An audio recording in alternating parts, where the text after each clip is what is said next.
I am Gary Hartley, and this is Abilene, bringing you an inside look into businesses and business-related events in and around Abilene, Texas. In this episode, we're going to be looking at the cigar shop called The Leaf in downtown Abilene. They have tobacco, cigars, coffee, and a really, really neat shop. So we're going to go inside and take a look and show you what's inside. We're inside The Leaf, and I'm here with manager Scott Delbosque. Been coming in and out of The Leaf for around 17 years. First introduction to The Leaf, we were at 202 Cypress. My mother brought me in. I was 16. She was looking for something for my grandfather. And I fell in love with the place. Of course, I didn't return illegally. I waited until I was 18. But from 18 until now 33, been here pretty religiously almost every day. It's been one of those things, yes, I've lived in different places across the country, but every time I'd come home or, it was always one of those things I always wanted to introduce people if they were coming with me to The Leaf because it was my home away from home. And what is the primary products and services that The Leaf Well, we try to pride ourselves on premium cigars, premium pipes, and pipe tobacco. By premium, I mean, of course, the name brand stuff you've heard of, Monte Cristo, Romeo, Julieta, or Julieta, CAO, Cohiba, things of that nature. But we try to go even above and beyond that. You have things like Padron, a namesake in the industry. I carry both their shelf as well as their 1926 Family Reserve and 1964 series, which is, it's a step above. Then I also carry things like Arturo Fuente. There's not many cigar shops that don't have that. But I'm, it's been my pleasure to kind of be able to have a clientele that supports us enough in that endeavor to actually carry things like Opus X and be eligible for different, limited items in multiple brands. More recently this year, with Drew Estate, we became a DDRP member. DDRP member is eligible for things like Liga Privada. We're just coming off an event from them where we got a super rare item, the Liga Privada H99. It's their first endeavor into what's called a Corojo Liga product. It's pretty awesome. This area has been very generous with us. So what kind of stock of cigars does The Leaf have as far as volume? We've carried things like Altadis, which is Romeo Julieta, Monte Cristo, H. Upman, multiple facings, somewhere in the range of each one of those, not just total, but each one of those different brands, somewhere in the name of 12 to 15 facings per grouping. The same thing with General Cigar, that's Cohiba, CAO, Partagas, multiple others, but we try to carry as many possible facings as possible. It's a bit inundating or just mind-blowing when you walk into our new humidor, which is about 2.5 times the size of our last, and there's just so much to see. You almost get lost. I remember the first time I walked in after we stocked the shelves when we moved over here. I was just almost exasperated. I didn't know what to look at, what to pick, where to go. And I knew where everything was because I put it there. But there was just so much to see because we try to carry as much of each brand that we can to give everyone the best possible selection. Stuff like smaller brands like Romacraft. I have, I think, 6 feet by 4 feet of nothing but their different blends.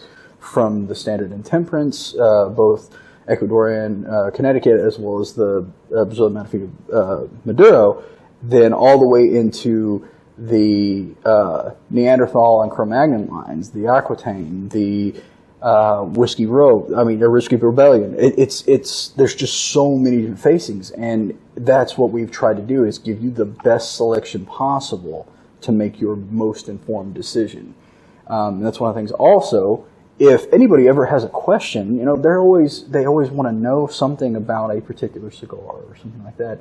And for the most part, we've all smoked pretty much everything in there.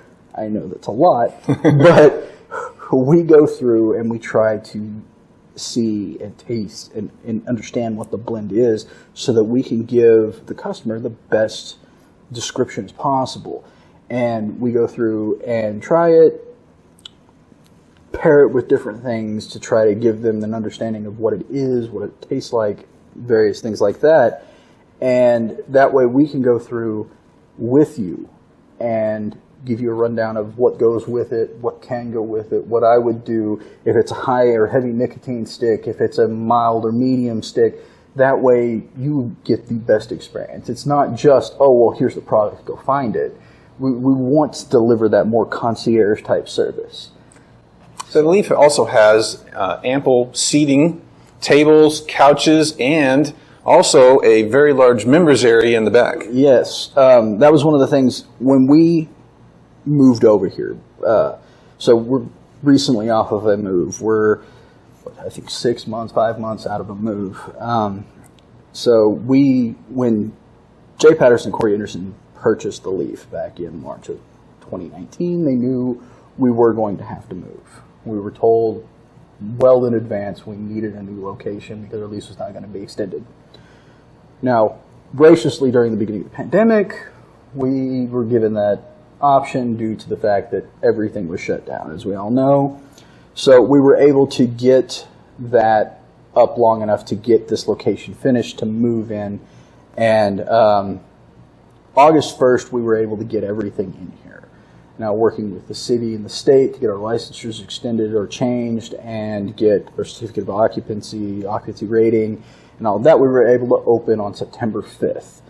From September 5th forward, our biggest thing is giving everybody the option of where they want to be, whether they want to be a member. And if they want to be a member, one of the biggest thoughts before coming over here and before finishing everything out was, we need something more. You're paying for a service that we felt you didn't really get at the previous location. So we drew out our back room. Our members lounge is now about 3 times the size it was, within a few square feet of the same size as our front lobby. And there are couches, lazy boys, a bar stool seating area, televisions, tables, chairs. There's built-in power docks on different tables. That way you can charge your phone, your laptop, whatever you need to enjoy yourself, to get some extra work done if you're working on a project. That way, that is as much comfortable room as we can give you to have the best experience. And one of the things with that is being able to open up with that larger capacity space. It was, if you wanted to join in conversation, there were new faces coming in because they wanted to experience that back room since it was so dramatically larger. But then also, it was large enough that if you wanted to or needed to seclude yourself a little bit to finish a project, you could. You didn't feel like there was somebody yelling over your shoulder because they were right next to you. So that was kind of the twofold process. Being able to grant you enough space to do the work you needed to do, and for more people to enjoy themselves. So people who are members also get a locker, a humidified locker, yes, where they can keep their cigars. Absolutely. So before, we had that option. We had 20 lockers. However, it wasn't built into the humidor. It was great. They're really well made. I still have them in the back, but there was only 20 of them. It kind of fit with the space. It was a much smaller space, so smaller set of lockers. Since we moved over here, we have designed, and one of the things with the design to begin with, we wanted to incorporate lockers into the backside of the humidor. We built that really, really good sealed humidor we've, even through the storms more recently, we ran into almost no problems because it held humidity so well. And so when we designed where the lockers were going, we built them into the back of the humidor so that they received full humidification from the locker or from the humidor. And it was one of those things, that way there's no change. If you buy a box of cigars and you want to take it, some people, they take it home, they put it in their own humidor. And if you do that, we suggest you let them sit and rest a little bit because they have to get reacclimated to that, and it doesn't shock the cigar. You don't get pops, you don't get just varying possible issues with that. And being that it's that closely approximated with the same humidification in the humidor as lockers, it really kind of will drop that process off. It's not, you don't have to really worry about, I've got to wait 3 or 4 days to acclimate my cigars to a different setting because of different humidification or anything like that. It's literally, you walk out the door, walk to the back and around the corner, and there's your locker. It's one of those things. It's great because it's close and it's all regulated to the same specifications. So you have the best possible, right then immediate smoking experience, or a week from now, or tomorrow, or whenever you choose to smoke those cigars. It's right there. It should be ready for you immediately. So that's kind of the other thing that we opted for when we decided to do that, to try to help, as I said before, give you the best possible experience. And there's a hidden secret here at the Leaf, and I have to share this, and that's the coffee. The coffee here is absolutely wonderful. They have a great source for their coffee. It's some of the best coffee in town. And most people who try the coffee here say that, man, this is really good. Yeah. Now, we at one time did offer, as you know, a full latte / macchiato, whatever you wanted to get with there. But it became a bit much. You almost need 2 people to operate both the front and that coffee machine because coffee has become such a big market. So, being that the laws and regulations are the way they are in the city, we had to kind of cut back on coffee making. Our coffee machine broke. It was a whole lot of money to fix it. And we were edging that border, so we decided we'll just opt for just black coffee. Now, in that, we have a very, very amazing distributor. It's Dunkin' Coffee. No, it's not the Dunkin' Donuts coffee. This is a smaller group, I believe, down near Houston, but they are just amazing people. Every time I talk to them, I get on the phone, I order, they know who I am. In fact, just following the storm, I got on the phone and ordered coffee, and I sat there and talked with them for probably 15 minutes, just checking up on them, seeing how they were doing, how they were, if they were okay, if they needed anything like that. But they're great people. They have always been just so helpful, and if there's ever any problem, any odd taste, anything, they want to know so that they can correct it right then and there. Because they roast in-house, they distribute, they package in-house, they start boxing and shipping in-house. It's all done right there by a small little family, and they're just wonderful people. But yeah, we've used them for a number of years and never had any odd roastings, any odd flavors, anything. It's always just been superb coffee. So come by the Leaf, try their coffee, and they also sell bulk coffee where you can get it, the whole beans, or they'll grind it for you. Absolutely. Anything else, Scott, about the Leaf that people need to know about? Well, as just a brief, small little history, if you don't mind. So before the Leaf existed, at the location at 202 Cypress, it was a small place, I believe. It was owned by a gentleman named Bradley. I can't remember exactly the name of the shop, but it may have just been Bradley's, or may have been Bradley's Tobacco and More, something like that. And in 1998, a man named Hancock and a woman named Seipert got together and they decided they wanted to partner and purchase Bradley's. The Leaf was formed thus in 1998 at 202 Cypress, which happens to be only, I believe, half a block from where we are right now. And from that point until 2010, we were at 202 Cypress. 2010, we had to change locations, and we moved to 1054 North 3rd. At 1054 North 3rd, about that time, Bill Kalame had come on a few years earlier and bought out Seipert. He, at that point, bought out Mr. Hancock, and he owned the shop solo for right around 9 years, 10 years, somewhere around there. And he decided he wanted to retire.